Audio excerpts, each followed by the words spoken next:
Cash Nation, welcome back to a brand new Anthony reaction. Today we're checking out Transformers 1. Now, I posted my trailer reaction a couple of days ago. That following night I was supposed to see it, I had a headache, so I canceled it. So we're here today at Northlake as always to watch it. I'll be honest, quick thoughts. I'm expecting this to be a great film. From the trailer specifically, it looked like a buddy comedy, which I wasn't really interested in. From reaction and reviews, it sounds like it's actually gonna be pretty good. Might be the best Transformers movie of all time. With wait and see. Chris Hemsworth, I'm expecting to give great performance. Brian Tyree Henry, same thing. The cast all around to give great performances, great action, great heart, great story. Might be a top seller. Who knows? Without further ado, Cash Nation, let me walk to Transformers 1. I'll tell you how good or bad this film is, and of course, whether you choose your own money to watch this or not.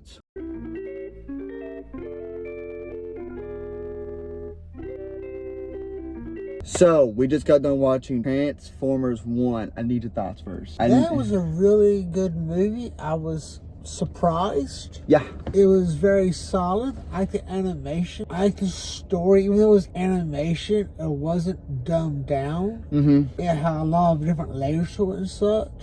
It was funny. It was interesting. I really liked it. The one thing I will say is this, is that it's funny, but it has its serious moments. Yes. This is literally, I'm not hyperbole, I'm being honest, the best Transformers movie we've gotten in here. If not the best, period. Better than all the live action. Period. Done. Don't even question, okay? Like, to me, this gives you the origin of everything you need to know, everything you have questions about. And there are certain moments in the film I was like, holy crap, this is awesome. Well, this story went told, it's very clear what's happening. Absolutely. Before, the other Transformers movies has been like very convoluted storytelling and such. It's been very confusing. Like, what was that? What was this? Yeah. And it's been like this giant mess. Yeah. This was very clear. It was very concise. It gave you beginning, middle, and end. It had different story points and such. It had them all together in the end. In case you're wondering, by no means are you required, or you have to watch any of the other Transformers movies. You don't have to watch any of them, period. This is its own separate thing, and thank God it is, okay? I will say this much. I had one complaint halfway through the film, and that was basically the fact that, to me, Orion Pack was outshining D17. And obviously, we get to a certain point in the film where things happen, take off. And I will say this right now, I loved both points of view. Both make great points. You know, you understand why they go from being brothers, best friends, to enemies. You know, because of the bigger reveal in this film. It's like, okay, I could see where D16 is coming from. I can see where Ryan's coming from. You know what I'm saying? But this film has its epic moments. Yes. I mean, there's so many scenes where I was like on my chair screaming like a little girl almost. I heard you. This is not a movie to be slept on. No, this is actually a very solid movie.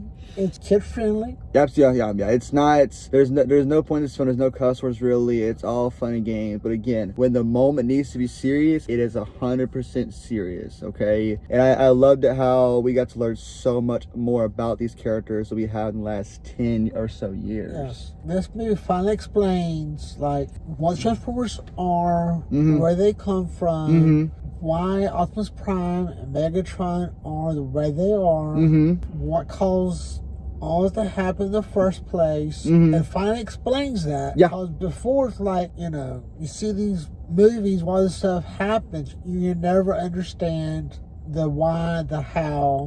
It just is. Yeah. And somebody like me, I need to know the why. Yeah. You know, and this movie finally does that. Yeah, and I will say this too, and to make it very, very clear, this is not a film where you get one scene where everything's explained to you at once, that it's all exposition. No. It's all a build-up. It's constantly things are happening without spoiling it. Things are constantly happening where you see certain shifts happening, certain things are changing back and forth, and I loved it too. I loved it because you're probably wondering, okay, well, am I gonna hate D16 when you become Megatron? No, because it makes sense. It makes complete sense why he does what he does in this film. I agree with them. Yeah. I was like, yeah, I feel for you. I'm with the cause. I understand, you know, because of certain reveals that happen in the film. You know, would I watch a sequel? Yeah. Definitely. 1000%. You have my ticket right away. You know, I think this is a film you definitely need to see in theaters. 1000%. Take the whole family to watch this. Take anybody. The animation is very smooth and slick. Oof, yeah. It's very flawless. And the best part is there are no humans in this film. Yeah. None. It tells a very solid story. It does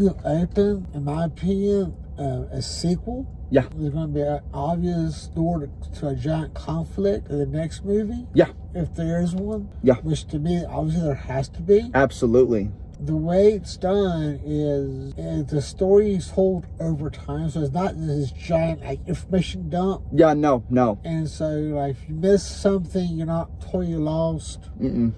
But it's a very solid movie. Definitely worth a watch in the theaters. The one thing I love that movies like this do is when the sequel is announced and it does come out, the one thing I'll say is this film, it doesn't end on a cliffhanger. It doesn't do the thing where like, oh, it ends abruptly. It finishes off perfectly. Right. Buttery smooth. Everything you want to know about, everything is concluded in a nice red ribbon. And I love that so much. You know, there's 2 post-credit scenes. The first one, you can go to the bathroom and skip it. Honestly, it's not that big of a deal. But the second one is something you're definitely going to want to see 100%. So, Father, what's the verdict for this? I give it an 8.5. 8.5? Okay. Maybe a 9. Now, I'm about to say. I give it a 9. Because I was really like, let's pass this one by, but we didn't. Yeah. And glad we didn't. I pushed us both. I was like, now let's give it a chance and all that. I had to give this a 9. This was absolutely amazing and wonderful. I mean, there's obviously going to be a few issues and nitpicks along the way, but I enjoyed this overall. And again, watch this not from home, in theaters. Use your hard-earned money. Because if we had the money on us and we didn't have, you know, what we have right now, I use my money. I get $25, work for that, and go see this movie right now with some popcorn and everything. You know, let's give it one con, if I could think of any. One con. One issue we had the film.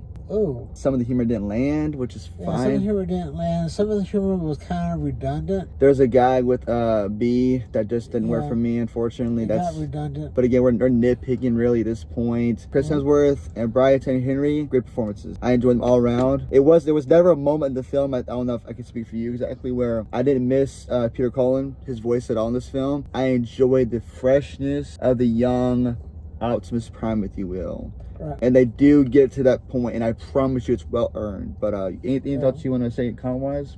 No, very solid movie. Definitely worth a watch. Okay. Like I said, 9 out of 10. Go see it in theaters. Possibly top seller. Might join our top 10 list of the year.